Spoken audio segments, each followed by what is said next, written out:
நிலைக்குழு தலைவர்களே, மண்டல குழு தலைவர்களே, அனைத்து மாநகராட்சி அலுவலர்களே, ஊடக நண்பர்களே, எனது அன்பு நிறைந்த வணக்கத்தை நான் தெரிவித்துக் கொள்கிறேன். படிக்கிறாங்க, அவங்க நம்முடைய கோரிக்கை இந்த மேல்நிலை பள்ளியா இருந்தா குழந்தைகள் அப்படியே அதே வளாகத்தில் படிப்பான்னு ஆர்வமாக இருக்கிறாங்க.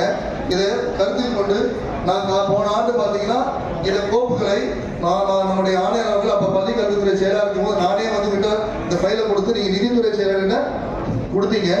அந்த நேரத்தில் விதிமுறைகளுக்கு உட்பட்டு இல்லாதனால தரம் உயர்த்தப்படும் சொல்லியிருக்கிறோம். ஆனா என்னுடைய வார்டில் பார்த்தீங்கன்னா நகர்ப்புற வார்டோட மேம்பாட்டு வாரியை சேர்ந்த ஏழை எளிய நடுத்தர மக்கள் கிட்டத்தட்ட ஒரு 10,000 குடும்பங்கள் வசிக்கிறாங்க. அவங்கள பார்த்தீங்கன்னா என்னுடைய அந்த கோர்ட்டில் இருந்து போனீங்கன்னா சென்னை மாநகராட்சி பள்ளிக்கு உட்பட்டு பார்த்தீங்கன்னா மேல்நிலை பள்ளி தரமணியில் இருக்கிறது. கிட்டத்தட்ட ஒரு 4-5 கிலோமீட்டர் தொலைவில் போகணும், இல்லைன்னா நந்தனத்தில் போகணும். அது போக்குவரத்து நெரிசலான பகுதி. மாணவர்களுக்கு நலன் கருதி மாணவர்கள் போக்குவரத்து பாதுகாப்பான நிலைமையில தான் இருக்கிறது. அதன் காரணத்தை கொண்டு மேயர் அவர்களும் ஆணையர் அவர்களும் இந்த விதிமுறைகளை தளர்த்தி இது மேல்நிலை பள்ளியா தரம் கொடுத்தீங்கன்னா நல்லா இருக்கும். இதற்கு பார்த்தீங்கன்னா பாத்தீங்கன்னா நல்ல அருமையான பில்டிங் கட்டி கொடுத்துருக்கிறோம். ஆனா அது அப்படியே ஒன்றும் பயன்பாட்டே இருக்குங்க. இது மாநகராட்சி ஆணையர் கூட ஒரு 3 மாதம் முன்னாடி அதை பார்த்தீங்க, நீங்க பார்வையிட்டீங்க. நீங்க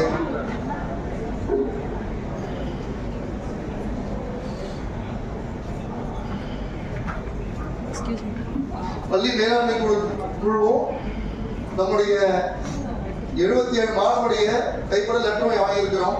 இந்த உயர்நிலை பள்ளியிலிருந்து மேல்நிலை பள்ளியை தர வைக்கிறதுக்கு கொஞ்சம் தயவு செய்து இதை விதிமுறைகளை தளர்த்தி பண்ணலாம். இதை எங்க பகுதியில் இருக்கிற எங்களுடைய ஏழை எளிய மக்களுக்கு கவனம் செலுத்த வேண்டும் கேட்டுக்கொள்கிறேன். கேட்டிருக்கிறேன், அதை வச்சுதான் கேட்டிருக்கிறேன். அதே அடுத்த பாயிண்ட் அடுத்தது என்னுடைய பகுதியில் கூட்டுப்புறம் நகர்ப்புற வாழ்வோட மேம்பாட்டு வாரியம் பகுதியில் பார்த்தீங்கன்னா சித்ராநகர் பகுதி வாரட்டாயம் காலனி இப்போ ஒரு 1800 புதிய வீடுகள் கட்டுப்பாடு வருகிறது. அது மெட்ரோ வாட்டர் ஏஇ இல்லை, மின்சார உதவி பொறியாளர் ஏஇ இல்லைங்க. அது அந்த துறையை சேர்ந்த உயரதிகாரி ஆணையராகவும் மேயராகவும் சொல்லி பார்த்தீங்கன்னா நல்லா இருக்கும். ஏன்னா கூட்டுப்புறம் பகுதிக்கு மின்சார உதவி பொறியாளர் கிட்டத்தட்ட 6 மாத காலமா இல்லை. ஏடி வச்சுதான் நான் பேசிட்டு இருக்கிறோம். ஒரு சின்ன விஷயமா கூட அவங்களால பண்ண முடியாம தடுமாற்றங்கள் இருக்கிறாங்க. இதை கவனத்தில் கொண்டு வருகிறேன். அதுக்கு அடுத்தது என்னுடைய மாநகராட்சி உதவி பொறியாளர் அலுவலகத்தில் பார்த்தீங்கன்னா நம்ம தூய்மை பணியாளர் இருக்காங்க. அவங்களுக்கு பார்த்து இந்த வீல் பார் வச்சுதான் எடுத்துட்டு போறாங்க. அவங்களுக்கு ஒரு நாளைக்கு பார்த்தீங்கன்னா எங்களுடைய வார்டில் பார்த்தீங்கன்னா துணை சேர்மன் அவங்களுக்கு தெரியும். கோட்டூர் சின்ன ஒரு விஷயத்த ஒரு டெபிரிஸ் வராங்கன்னா திருப்பி அவங்க பள்ளிப்பட்டு கழிவுட்டு போனா அடுத்த நாள் தான் போக முடியுமே.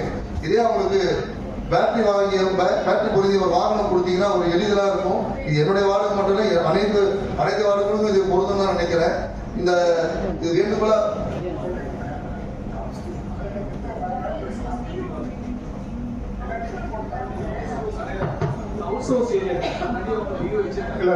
எல்லா வார்டுக்கும் ஒரு உதவி பொறியாளருக்கும் நம்ம சாலை பணியாளர்கள் அவங்களோட இருப்பாங்க. தூய்மை பணியாளர் அதை வீல் பார்த்தா வச்சுட்டு அவங்க தள்ளிட்டு போயிட்டு இருக்காங்க சார். அவங்க ஒன்றும் யாரும் அவங்களுக்கு பேட்டரி வெஹிக்கிள் இல்லை சார். அவங்களுக்கு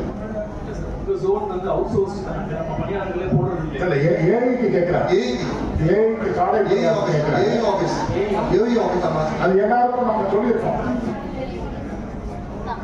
வார்டு ஒன்றுக்கு 60,000 நம்ம சொல்லியிருக்கோம். ஆமா, இது 500 டிஓபிக்கு ஆர்டர் பண்ணியிருக்காங்க. வரும்போது அவங்க வார்டு ஒன்றுக்கு 60,000 ஆர்டர் சொல்லியிருக்காங்க. சாலை பணியாளர் சொல்றதுன்னா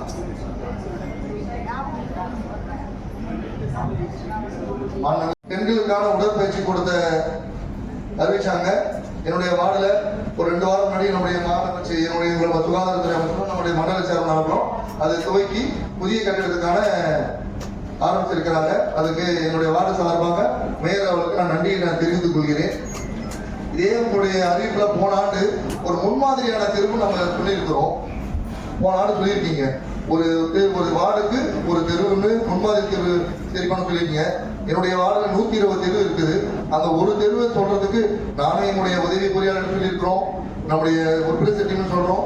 செய்யறாங்க, ஆனா தொடர்ந்து செய்ய மாட்டாங்க. இது ஒரு நல்ல விஷயத்தை நீங்க எடுத்திருக்கீங்க. இது தயவுசெய்து இதை உடனடியாக நடவடிக்கை எடுக்கணும் தான் செய்யறோம். ஏன்னா அதை பார்த்து இன்னொரு 4-5 பேர் நல்லா பண்ணாண்டு ஒரு நம்ம சிங்காரச்சனைக்கு சொல்றோம். அது ஒரு முன்னாபுரமா இருக்குன்றதான் ஒரு வேண்டுகோளா வைக்கிறோம் நாங்க. அதுக்கு அடுத்தது வந்து என்னுடைய பகுதியில் கூட்டுப்புறம் வந்து நகர்ப்புற வாழ்விட மேம்பாட்டு வாரிய பகுதியில் பார்த்தீங்கன்னா சித்ராநகர் பகுதி, வாட்டர் டேங்க் காலனி, இப்போ வந்து ஒரு 1800 புதிய வீடுகள் கட்டுப்பாடு வருகிறது. அது என்னுடைய மண்டல சேர்மர்களுக்கும் துணைவர்களுக்கும் தெரியும். கிட்டத்தட்ட இப்போ வந்து ஒரு 1000 குடும்பங்கள் இருக்கு. அந்த 1000 குடும்பங்கள் பார்த்தீங்கன்னா அவங்களுக்கு கடந்து செல்வதற்கு மூப்பனார் பழைய மலைப்பகுதி தான் வரணும். கிட்டத்தட்ட 2 கிலோமீட்டர் அவங்க சுற்றி தான் வர வேண்டி இருக்கிறது. அங்க சிக்னல் போட முடியாது. ஏன்னா விவிஐபி ரூட்னால சிக்னல் போட முடியாத காரணத்தால ஒரு 20 மீட்டர் அவங்க கடந்து செல்ல முடியாதனால 2 கிலோமீட்டர் போதனால அவர்களுக்கு இது ஒரு சில பேர் விதிகள் மீறாங்க. விதிகள் சாலை மீறி கிட்டத்தட்ட கடந்த ஆண்டு மட்டும் பார்த்தீங்கன்னா ஒரு 5 விபத்துகள் ஏற்பட்டு அதில் ஒருவர் இறந்து விட்டார். 4 பேர், 2 பேர் அரசு மருத்துவமனையில் சேர்த்து இருக்கிறார், 2 பேர் தனியார் மருத்துவமனையில் சிகிச்சை பெற்று வருகிறார்கள். அவர்களுடைய நலன் கருதி அந்த பிரிட்ஜுக்கு கீழே ஒரு யூட்டர்ன் பிரிட்ஜ் அமைக்கிறதுக்கு மேற்கொண்டு வந்தீங்கன்னா நல்லா இருக்கும். எனக்கு கிட்டத்தட்ட நானும் இதை வந்து ஒரு 6 மாதங்களா வார்டு கூட்டத்தில் இதை பதிவு செஞ்சிருக்கிறேன். இதை வந்து நம்ம எஸ்சி ஸ்பெஷல் ப்ராஜெக்ட் சார்ட்டையும் நம்ம கேட்டுருக்கணும். இது ஒரு ஆய்வு பண்ணி மேற்கொண்டு வரணும்னு கேட்டுக்கொள்கிறேன். கோட்டுப்புறம் பிரிட்ஜ் இருக்கணும், அது யூட்டர்ன் விநாயகர் சுற்றி ஆய்வு பண்ணி பண்ணீங்கன்னா கிட்டத்தட்ட அது 2 கிலோமீட்டர் சுற்றி தான் வர வேண்டியது இருக்கு. திரும்பி நீங்க கோட்டுக்கு வரதுக்கு இந்த பகுதி ஏன்னா இது என்ன நடக்குதுன்னா பக்கத்தில் இருக்க பிள்ளையார் கோயிலுக்கு ஒன்மையில தான் வராங்க எல்லாருமே. ஒன்மையில வரும்போது இதுதான் விபத்து நடக்கிறது. போக்குவரத்து கவனத்துக்கு போன ஒரு 3 மாதம் முன்னாடியே மேயர் அவர்களிடம் இந்த கேள்வி பதில் கேட்கும் போது மேயர் அவர்கள் போக்குவரத்து கவனம் சொல்லியிருக்காங்க. ஆனா யாரும் வந்து பார்க்கல. யாரும் அது நான் கேட்டது வந்து ஒரு பீக் டைம்லயாவது கொஞ்சம் வந்து பார்க்க சொல்லி கேட்டிருக்கோம், அதுவும் செய்யல. அதே பகுதியில் பார்த்தீங்கன்னா எங்களோட தனியார் பள்ளி ஏஎம் மெட்ரிகுலேஷன் பள்ளி இருக்கிறது, அண்ணா பள்ளி இருக்கிறது. அந்த மாணவர்கள் கிட்டத்தட்ட ஒரு 3000 மாணவர்கள் படிக்கிறார்கள் இந்த 2 பள்ளியும் சேர்த்து. நம்முடைய அந்த தெருவில் பார்த்தீங்கன்னா கோட்டுப்புறம் பிரிட்ஜிலிருந்து அந்த காந்தி மண்டபம் பார்த்தீங்கன்னா ஒரே ஒரு சிக்னல், அந்த கோட்டுப்புறம் சிக்னல் ஒன்று தான் இருக்கிறது. நடுவில் வந்து அமைச்சர் துறைமுகம் நம்பிட்டாங்க. அது வந்து பிளிக்கர் வந்து யாரும் கண்ட்ரோல் பண்ண முடியாது. கண்டினியூஸா போறது தான் அது சிக்னல். 1 மினிட் ஒரு சிக்னல் கிடையாது, பிளிக்கர் சிக்னல். அது இதை வந்து ஒரு கருத்தில் கொண்டு அந்த மாணவ செல்வம் கிட்டத்தட்ட ஒரு 3000 மாணவர்கள் படிக்கிறார்கள். அவர்களுக்கு ஒரு நடை மேம்பாடு கிடைச்சா ஒரு பாதுகாப்பா இருக்கும்ன்றதான் ஒரு வேண்டுகோளா வைக்கணும். அதுக்கு அடுத்தது நம்முடைய தேவைகள் இருக்கு. ஏன்னா ஒரு பகுதியில வந்து குழந்தைகள் படித்து அடுத்த பகுதிக்கு வந்து பள்ளிக்கு செல்லணும்னா சிரமமா இருக்கு. பிரைவேட்ல அட்மிஷன் கிடைக்கிறது சிரமமா இருக்குன்றது கண்டிப்பா இது வந்து மாண்புமிகு வளர்த்துறை மேயர் வந்து பள்ளிக்கல்வித்துறை அத்தனை விதியும் அறிந்தவர் அவருக்கு முன்னாள் அமைச்சருக்கு வலதுகாரமா இருந்தவர். அவங்க அத்தனையும் தெரிவிக்கப்படுது. கண்டிப்பாக மாண்புமிகு அமைச்சர் அவர்களிடம் தெரிவித்து மாண்புமிகு முதலமைச்சர் அவரோட கவனத்துக்கும் எடுத்துட்டு போய் தலைவலி பண்ணலாம்ன்றது ஒரு வேண்டுகோளா வைக்கணும். ஏன்னா என்னோட பகுதியில் பார்த்தீங்கன்னா தனியார் பள்ளியிலே கிட்டத்தட்ட ஒரு 5-6 பள்ளிகள் இருக்கிறது. அதுல போயிடக்கூடாதுதான். அது ஏன்னா ஏழை மக்களுக்கு பணம் கட்ட முடியாத சூழ்நிலை இருக்கிறதா ஒரு தயவு செய்து வேண்டுகோளா வைக்கிறேன். நன்றி, வணக்கம். நன்றி. மதிப்புக்குரிய மாவட்ட பள்ளி தரம் உயர்த்துதல். என்னுடைய வார்டில் வந்து புதுத்தெருவில் சென்னை பள்ளி உயர்நிலை பள்ளியாக இருக்கிறது. அந்த பள்ளி வளாகத்துக்குள்ளே வந்து தொடக்கப்பள்ளி இருக்கிறது.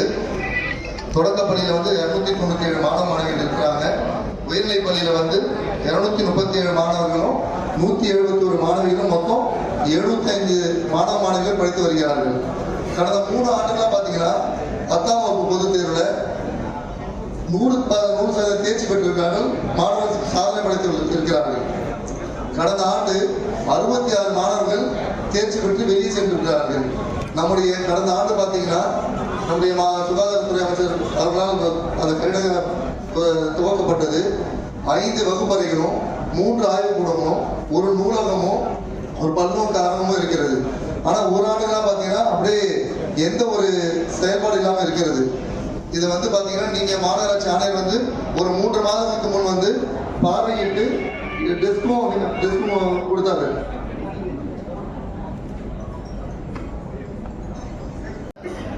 உறுப்பினர் அவர்களுக்கு உலக மகளிர் தின நல்வாழ்த்துக்களை தெரிவித்துக் கொண்டு எனக்கு வாய்ப்பளித்த அனைவருக்கும் நன்றி கூறி விடைபெறுகிறேன். நன்றி, வணக்கம்.